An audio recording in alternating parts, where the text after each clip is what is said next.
लखा साहब को पत्र दिया 11:30 करें रोल करें अनुशासन समिति के अध्यक्ष ठीक है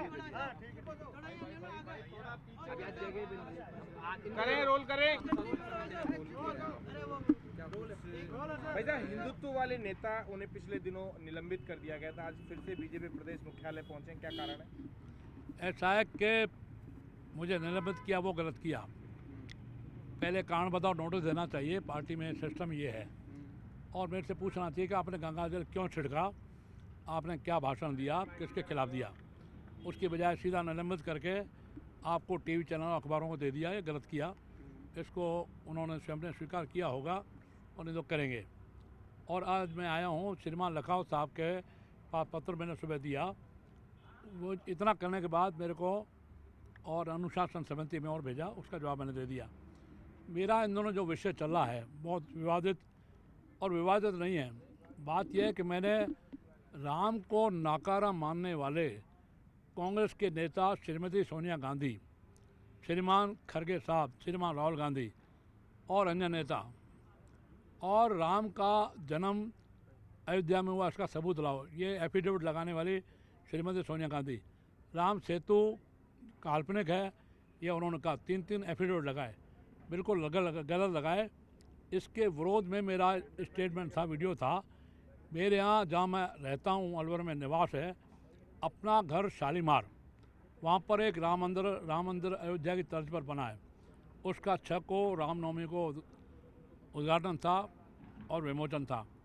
वहाँ पर 2 नेता, राष्ट्रीय महासचिव कांग्रेस श्री भंवर जितेंद्र सिंह जी जो हमारे राज परिवार से हैं, और श्री टीकाराम जूली आने वाले थे।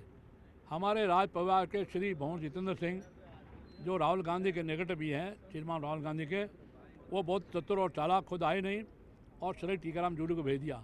तो मैंने कांग्रेस नेताओं के खिलाफ, उनके प्रतिनिधि आ रहे हैं, उसके लिए मैंने कहा 4 दिन पहले घोषणा की कि अगर वो आएंगे राम मंदिर में, क्योंकि वो राम को नहीं मानते, उनके राष्ट्रीय नेता नहीं मानते, तो मैं गंगा जल छिड़कूँगा। मैंने कोई दलित विरोधी स्टेटमेंट नहीं दिया, दलित के खिलाफ कुछ कहा नहीं। टीकाराम जी जूली दलित हैं, अपने आप को आज भी दलित कहते हैं, मुझे बड़ा आश्चर्य है।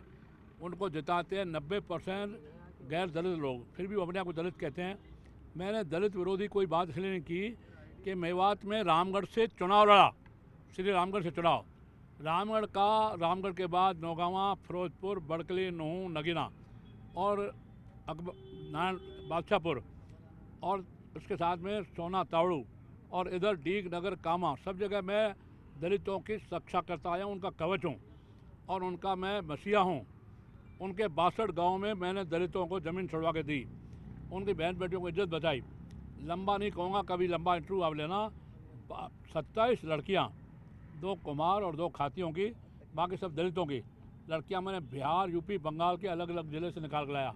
जब मैं भारतीय मजदूर संघ में था, भारतीय जनता पार्टी से पहले, तब भी इनकी रक्षा की मेवात में। और एक उजीना गांव का एक उदाहरण दे रहा हूँ, लंबा टाइम लगेगा। उजीना गांव तिजारा में विनोद भावे के टाइम सीलिंग की गई ज़मीन, और उस पर 16 परिवारों की 56 बीघा पर मेव समाज के मेव लोगों का कब्जा था। और उसको मैं वहाँ दंगा करके, जब मैं बीएमएस में था, भारतीय मजदूर संघ में लेबर लीडर था, तब दंगा करके उन ज़मीन छुड़वा दी। उसके सबूत हैं, सच्चे सबूत हैं। इसलिए मैं दलित विरोधी नहीं, मेरे खिलाफ कहा। लेकिन बिना सोचे समझे राष्ट्रीय अध्यक्ष श्रीमान खरगे साहब अहमदाबाद में मेरे खिलाफ बोल गए कि मैंने दलित गया टीकाराम जूली से गंगा जल छिड़का। इसलिए मैं कह रहा हूँ, श्रीमान खरगे साहब, आपको माफ़ी मांगनी पड़ेगी, माफ़ी मांगनी चाहिए। कल आप जयपुर आ रहे हैं, मेरे से माफ़ी मांगेंगे तो आगे बात रोकेगी, नहीं तो हज़ारों लोग मेरे समर्थन में अलवर, जयपुर प्रदर्शन के लिए तैयार हैं। और इतना ही नहीं है, श्रीमान राहुल गांधी, श्रीमान गहलोत साहब सहित, और श्री टीकाराम जूली, श्री गोविंद सिंह डोटासरा, जिलाध्यक्ष योगेश मिश्रा, इन सबको भी मेरे से माफ़ी मांगनी पड़ेगी। ये कहते हैं ज्ञान आहूजा माफ़ी मांगे, मैंने कोई गलती नहीं की। और अगर गलती की, इतना सा भी सबूत दे दें, तो सबसे बड़ी मेरी आन बान शान, मेरे नाम की प्रतिष्ठा के साथ मेरी मूछें मैं मुड़वाने के लिए तैयार हूँ। माफ़ी मांगना बहुत बड़ी बात है। आप पुराने पत्रकार जानते हैं, मैं विधानसभा में 3 बार रहा, मेरी कास्ट का एक भी वोट नहीं। मैं जातिवाद में भरोसा नहीं करता, एक भी वोट नहीं, परिवार नहीं। फिर भी मैं 70 से 85 हज़ार तक वोट लास्ट में हो गए जुबेर खान जी के। श्रीमान जुबेर खान स्वर्गीय हो गए, उनको मैं हराता रहा। मैं जातिवाद में विश्वास नहीं करता, सामाजिक समरसता में करता हूँ, दल विरोधी नहीं था, न हूँ। लेकिन इन लोगों ने माफ़ी अगर नहीं मांगी तो भयंकर आंदोलन होगा। एक गलती पार्टी ने जो की है उस प्रचार में, उसको प्रचार में, कांग्रेस के को प्रचार में आ गए। हिटलर का, आप पत्रकार हैं, जानते हैं, पढ़े लिखे हैं, हिटलर का एक सेनापति था गोएबल्स, उसने कहा एक झूठ को 100 बार बोलो तो झूठ सच हो जाता है। इन कांग्रेसियों का जो मेरे खिलाफ अपप्रचार, झूठा प्रचार, मनगढ़ंत प्रचार, दलित विरोधी प्रचार, ये झूठा, और इस चक्कर में हमारे प्रदेश अध्यक्ष श्री मदन सिंह राठौड़ और श्रीमान लखावत साहब भी आ गए। अब उसका जवाब तो मैंने दे दिया है, एक जवाब और आज दे रहा हूँ। मदन जी ने स्वीकार किया कि आप उन बातों में मदन जी को जब मैंने कहा तो उन्होंने फ़ोन पर मुझे कहा कि ज्ञान जी उसका जवाब भेज दीजिए। मैंने कहा मैंने भेज दिया है। बोले मैं आपसे सहानुभूति रखता हूँ, हालांकि व्यक्तिगत बात ही रहे, आपसे दुख रखता हूँ, मुझे दुख है। मैंने कहा करते ही नहीं।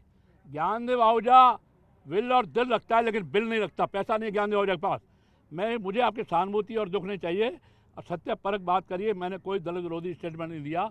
आपने मेरे को जो नोटिस दिया है वो गलत दिया है, फिर भी आपको जवाब देना लीगल है, लीगल उत्तर देना, क्यों पार्टी में मुझे रहना, पार्टी में रहना, एक बात। उसके बाद उन्होंने जोधपुर में मेरे खिलाफ फिर बोल दिया, और श्रीमान ओंकार सिंह लखावत अनुशासन समिति को भेज दिया, उसका उत्तर भी मैं दे के आया हूँ सुबह। वो नोटिस जो निलंबन का मैंने उत्तर दिया है श्री मदन जी राठौड़ को, उसकी कॉपी लाएगा, कॉपी श्री प्रशांत जी कॉपी लाए क्या? हाँ, सबको दे दो, एक एक कॉपी सबको दो। वो मैंने जवाब दे दिया है। आज जो मैंने अनुशासन समिति को लेटर दिया है ये मैं फिर दूंगा। अब पार्टी आगे क्या करेगी उसके बाद धमाका करूंगा, और कम नहीं हूँ। पूरे राजस्थान के 41 जिलों से लगभग 1250-1300 मेरे पास फ़ोन आए हैं। सबसे ज़्यादा झालावाड़ से, गंगानगर से, सिरोही से, भरतपुर से, जयपुर से। पूरे पार्टी में मेरा समर्थन है, सहयोग है। हज़ारों लोगों का जुलूस निकलेगा, अलवर भी, जयपुर भी। आप देखते रहिए पत्रकारों, आगे आगे देखते ही रहिए होता है क्या, इफ्तिदाई इसके में होता है क्या। भारत माता की जय। ज्ञानदेव जी, आप जब दलित समाज में देश एक तरह बन रहे हैं तो आपको क्या जरूरत पड़ गई थी ऐसी कि वहाँ पर जाकर गंगा जल का छिड़काव करना पड़ा? इसलिए कि राम को उन्होंने काल्पनिक कहा, कांग्रेस के नेताओं ने, श्रीमती सोनिया गांधी, श्रीमान राहुल गांधी और श्रीमान खड़गे साहब, और अवैज्ञानिक का राम सेतु को उन्होंने स्वीकार नहीं किया। भला हो सूरदास रामभद्राचार्य संत का, उन्होंने सुप्रीम कोर्ट में ऐसे आरोपण रखे कि राम का जन्म अयोध्या में हुआ, वरना श्रीमती सोनिया गांधी ने तो एफर्ट लगवाया था। दुष्ट कपिल सिब्बल एडवोकेट, दुष्ट अभिषेक मनु सिंघवी, इन लोगों ने वहाँ एफिडेविट लगाए कि राम के बारे में कोई, राम का कोई अस्तित्व नहीं, ये काल्पनिक है। और इतना ही नहीं है, मैंने वकीलों से राय की अलवर, मेरे ऊपर जो मेरी मानहानि हुई है, मैं मानहानि के केस भी करूँगा। अलवर डीजे कोर्ट तो डीजे कोर्ट, हाई कोर्ट तो हाई कोर्ट। मेरे वकील मेरा केस मुफ्त में लड़ने के तैयार है। मैंने कोई अपराध नहीं किया, न मैं अपराधी हूँ, न था, न रहूँगा। एक सवाल ये कि बालूकाचार्य का विवाद फिलहाल चल रहा है, आपकी पार्टी के नेता वो हैं, कांग्रेस वाले कहते हैं कि उनके ऊपर एक्शन होना चाहिए। जब तक एक्शन नहीं होगा, कांग्रेस वाले कौन है और हमारी पार्टी वाले गलती क्यों कर रहे हैं? बालूकाचार्य ने कोई अपराध नहीं किया, मैं उनका समर्थन करता हूँ। भारत माता की जय। धन्यवाद। इतना बहुत आज के लिए बहुत है। आपकी पार्टी मुझे जोड़ लो सर। जाओ भाई साहब,